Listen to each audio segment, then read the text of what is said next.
Hello, good evening and welcome to my humble model railway, Bedstead Junction. Now tonight we're looking at a Hornby Schools Class locomotive, which I've only just obtained. It came boxed, okay, and it's get out and focus it for you, R2144, Southern Railway 440 Schools Class. I don't know if it's going to be a V or a 5, because you might be able to comment on that. Locomotive, Eastbourne, okay. R2144 Eastbourne, and it's quite well presented. It came with the with this lovely diagram on the front, so showing us what to expect in the box. Sorry about my thumb being there, sticking out. Now, what I've done is I've actually given this one a bit of a light service before I actually set up running on the layout, simply because it did go when I first had it, but you could tell it needed a little bit of oiling. It looks like it hadn't been used for some time, if at all.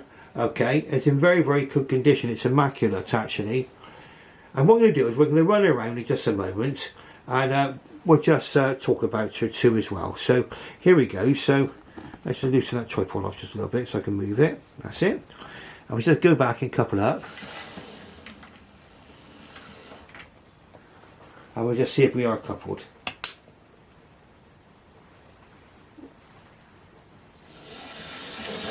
Yes, we are. And that is running very nicely now, our Southern Railway Schools Class. See it go around the track there. We'll zoom in slightly. Watch it going through the station over there.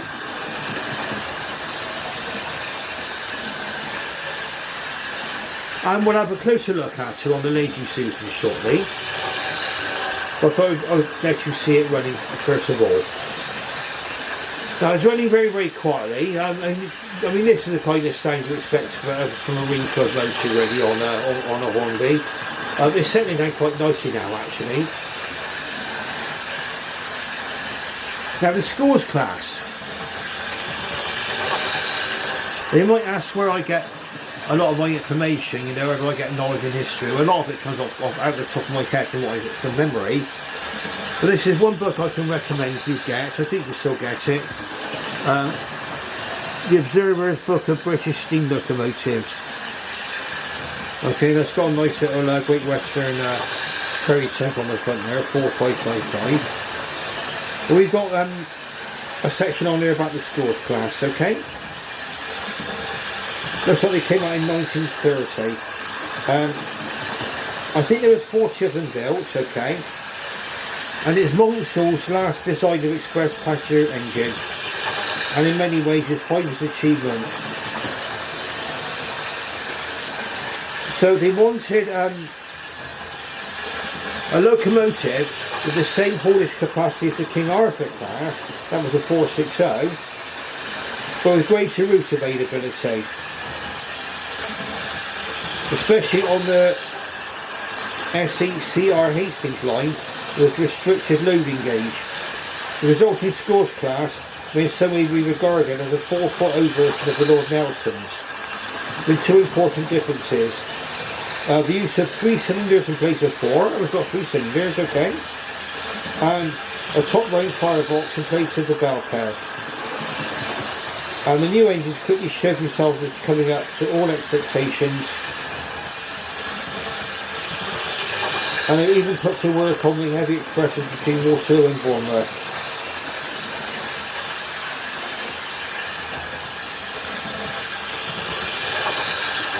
They had attractive efforts were only slightly less than the 460 King Arthurs. They were the most powerful and one of the most successful 440 designs ever built in this country. And they were the last new design of that wheel arrangement.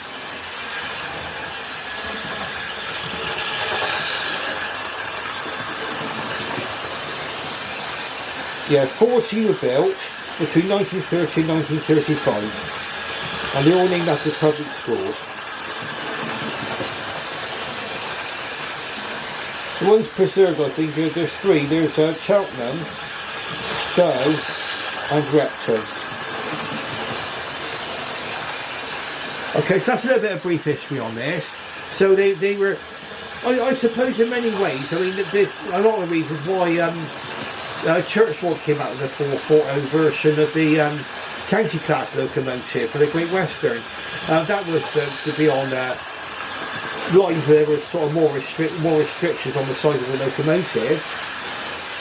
Like I say, it looks like we've got a locomotive here with all of the pulling power of the King Arthurs.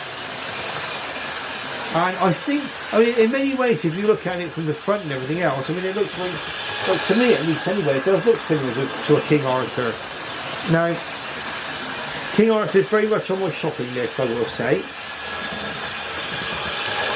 So I might come up quite shortly on my purchases if I can find one. Unfortunately, I don't know if you know, but certain years of the N15, I think they're called, got a rather bad reputation for having turbo motors that burn out in no time at all, and very erratic and bad. So, and some people have had to replace their motors on their N15 class, and I'm really sort of reluctant to take a chance on it. I mean, with this one here, it's the old Hornby Wingfield motor inside the tender.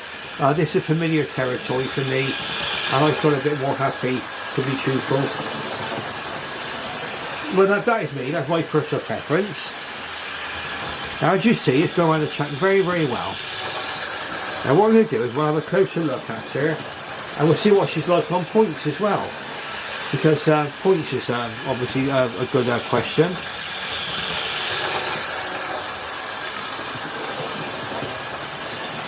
Very, very, very nice. Very, very happy with this locomotive. She's quite steady on the track. Now, if you want to be able to immediately know whether you're looking at a tender-powered locomotive, normally the significant details on them are, you look at the tender, and you should be able to see the traction tyres that are there. Okay. If it's loco powered, you wouldn't be able to see. You shouldn't be able to see traction tyres on those wheels on the tender. Okay, obviously with the motor in the tender, it's being powered by the wheels that are in the tender. Okay, so like I say, I don't mind tender powered. I was more or less brought up on those. I mean, I didn't start until the early 90s, and of course the Hornby was still based at Margate, and most of their locomotives were tender powered. I think a Type 5 or Type 6 Wingfield motor. And they've got their advantages, the Wingfield motor. I might as well mention it. And of course, what you've got in this here with the Wingfield motor, okay, a lot of people have complained about them, but you've got a motor there with brushes and springs and serviceable parts. If you buy a more modern locomotive today, and something goes wrong with the motor, you've got to hope that you can get another motor. And you know, they can find it, fit it, then you need soldering skills and everything else. Whereas if this went wrong, this motor, say the brushes wore out, the springs or something else, I've got spare Hornby brushes and springs, I'll give it a good clean, I'll probably be away again. Okay, so that's why I like my I like my Wingfield motors. Now we're going to go on to the Lazy Susan in just a moment, like I say. Now we're putting 3 Southern Railway coaches as well. Very, very attractive looking train, I must say. Beautiful.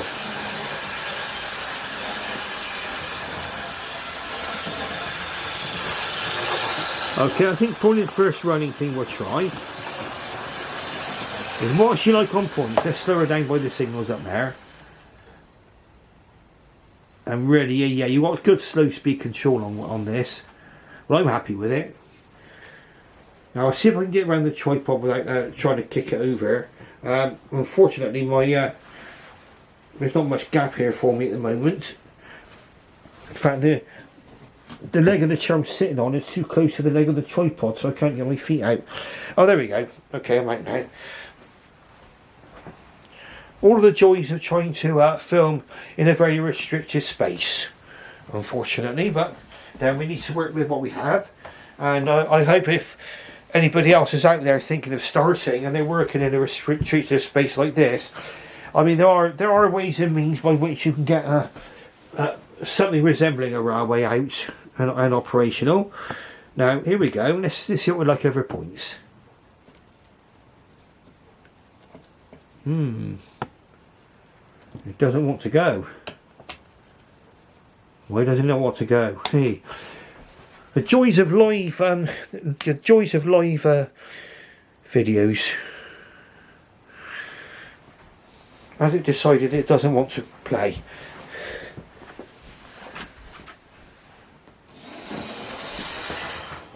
Okay. Well, she was right now. Okay, here we go. The joys of live videos. Right, so let's start again, shall we? Now we're just waiting at the signal for the rights of way, and we can hear the signal go, and away we go. So let's see what she's like over points. There we go. I think that was just a temporary hiccup. I mean, I don't think this locomotive has been used for a long time, and as a consequence of that, there's probably one or two little bits on it that are probably still a little bit stiff. Well, I've given it a good oiling and everything else, but now we put it into the station quite gracefully there. Now we can see what it looks like. Now I'm sure you must agree this is an absolutely beautiful looking locomotive, and I hope this is providing a treat for all you Southern Railway fans out there, and anybody else really, fans of any other railway. You must agree this is a very, very attractive looking locomotive, very nice lighting on it. Very lucky to get this actually in such wonderful condition. I mean, it's absolutely spotless, absolutely spotless. It makes you wonder if it was ever run, to be truthful. I mean, like I say, I've given it a light oiling and everything else, and it seems to be running all right now, apart from that slight hiccup by the signal a moment ago. But you've got a really, really good idea of the detail there on this now. I mean, really, really nice. I mean, we're going to go down a bit lower, and we're going to be going on to the Lazy Susan in a moment as well. So, pardon me. So down we go. Sorry about this. I'm trying to sort of control the tripod, the height and everything else. There we go. So more or less level with the locomotive now. Much nicer view, I'd say. Pardon me. As we can zoom in ever so slightly, there we go. Eastbourne. Okay, so now what we're going to do now, we're going to see what she looks like on the Lazy Susan, and we'll have a good 360 view of her. Okay, so we can pop that in there. That looks good to me. That looks good to me. Right, just bear with me. No, silly old me. What did I do that for? Okay, let's uncouple.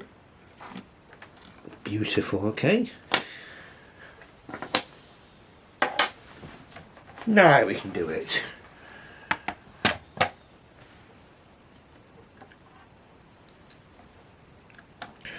Yeah, you can definitely feel the weight of the tender. I mean, that's where they intended there to be all the traction. Beautiful, look at that. Underneath Eastbourne it says schools class. You can see it's a 440 configuration there. She's got the smoke deflectors. You'll have to let me know, so those of you who are knowledgeable about Southern Railway locomotives. So I'm going to get my pointer out in just a moment, and we'll point to some of the details on here, and you can tell me what these are in the comments. Those of you, like I say, those of you more familiar. I need to do more research, obviously, but you've got some brass fittings here just on top of the smoke box too. I wonder if they're whistles or safety valves. And then whether these are safety valves, like whether these are the safety valves here, or these are the whistles. Okay, I need a little bit of education there. Now it's got separately fitted handrail there, beautiful. Separately fitted part there. You can clearly see the reversing rod there, just running behind the splasher. Cylinders are lined. Nice lining all over the locomotive as well. Number looks good on there, 914. They've got Southern written on the tender. Now the high coal load, that's really because it's a tender powered locomotive and the ring-filled motor is contained within the tender. Lovely. Let me just move these wheels a bit. That's it. You can see the wheels are nicely coloured. Green, including the front buggy wheels. Really, really nice. Okay.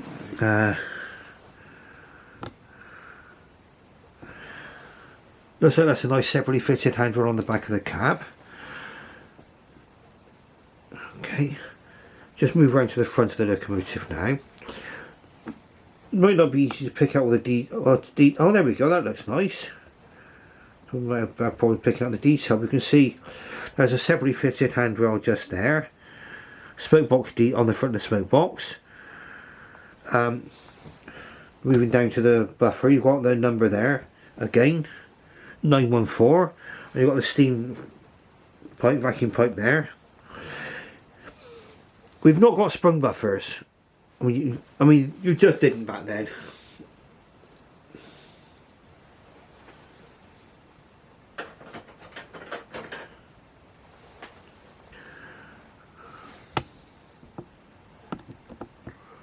And here you can see again smoke deflectors, chimney there. You can see those brass details there, look.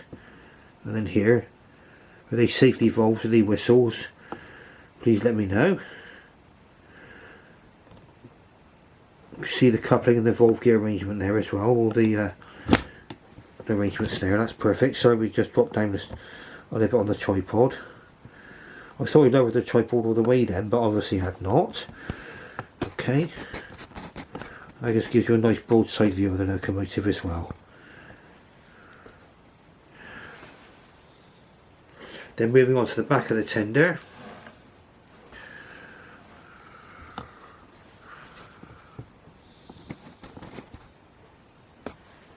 Yeah, lovely. You've got your little, again you've got your vacuum pipe there, steam pipe. Again, the buffers aren't sprung. Got some little steps on the back of there. Lamp irons have been moulded on there, part of the moulding. They would have been back then on a lot of Hornby locomotives. As a matter of fact, so I don't know if it says it on here, what probably might. You know, I don't know if this is meant. This is the correct box for this. It should be. On a lot of the Hornby locomotives, years ago, you used to say it was suitable for anybody 3 years of age and upwards. I mean, now it says like these are sophisticated models for the adult modeler. Don't go near it if you're under 14 or something. Isn't it on a lot of these instructions? And in many ways, I mean, they kind of I know I kind of hark back to the days when you buy these locomotives, sort of. You know, I'd sit for hours longingly looking at the Hornby catalogue at locomotives such as these, and they can be played with. I mean, they've got a durability to them. I mean, the nearest you're going to get to something like this now is probably the railroad range. I mean, you're not missing out on much here. I mean, I don't think it's a glazed cab, but again, that's something which only came in at a certain point with Hornby anyway. Sure, you can probably get glazing kits if you wanted to fit glazed cabs in there. All in all, what a magnificent looking locomotive. Now there is some cab detail in there. Well, you can only just about pick out, I think. You can see the lights shining in enough for you to be able to see, but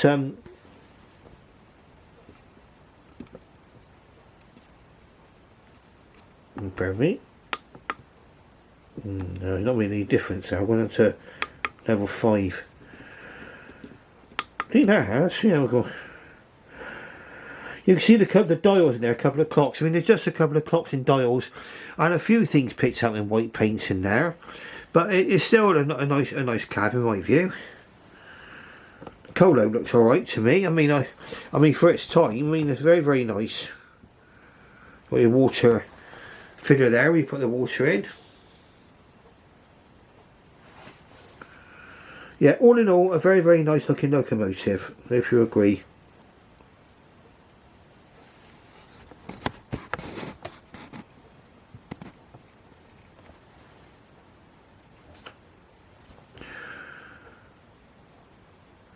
Okay, if there's anything I've missed, then you can ask me in the comments if you should wish to do so.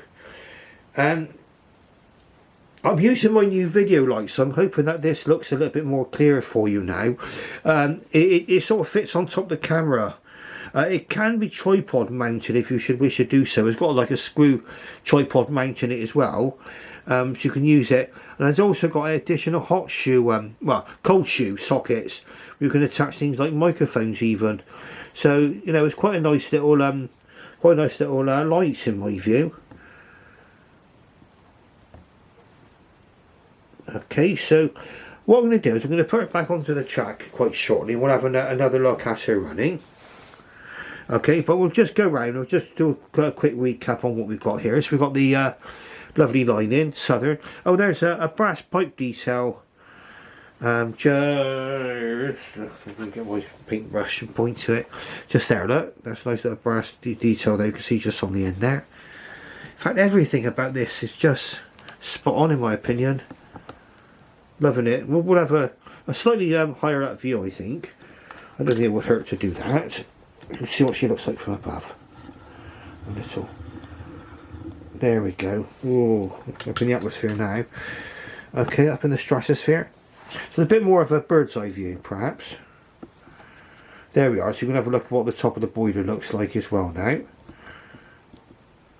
Smoke box and everything else. Very nice. Very nice locomotive. Okay, we're going to come down again.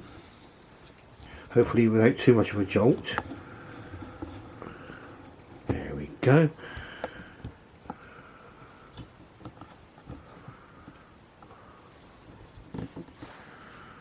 I think on this side, yeah, definitely you got your nameplates again. And then coming around all the way. I don't know if I pointed out you got the reversing rod there, just behind there, and I think that appears to be made out of metal, that reversing rod, which is an excellent detail. There's a further kind of pipe running here. I mean, there's a handrail there, and then I think there's a pipe of some kind that behind or another rail. That's moulded on, the top bit's moulded on there, but again I can forgive that. All in all though, very, very clean, nice, well maintained model. I hope you agree. Superb. I want to take a little look underneath here as well if I can. Well, it's made in China. So I mean, I've had a couple of these now made in China. Okay, so under they're made in China. So it must be post 1996. And I think these are possibly, because it's got the ring-filled motor in it. You can see underneath there, like the details. You can see it's got cogs, traction tyres, and everything else. They're probably that's going to be possibly one of the early China ones, I would guess. So I think they went from Margate in 1996. Very, very nice though. I was expecting it to look underneath and find it was made in Margate, but it's not. Okay, let's have a look then. So what I'm going to do is I'm going to put it back on the track then and just let her have a little run round, and we'll see how we get on. I'm going to move my coaches out. So I just want to There we go. Let's find my reading ramp.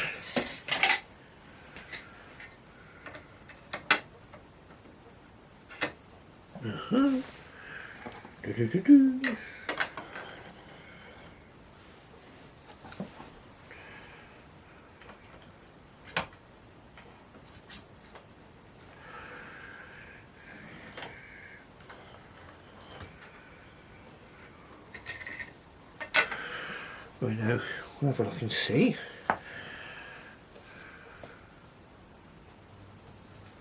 That's it, we're working. We'll just remove the Lazy Susan.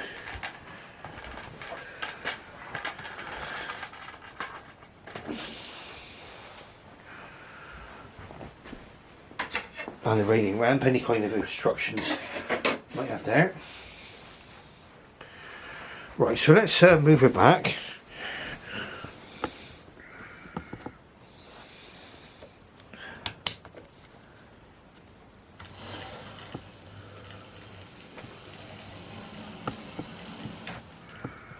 Okay, we're not covered up.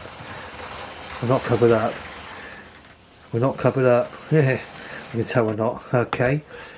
That's quite a bit of a disappointment. Oh, it's covered up. Right, we're not quite on the track properly.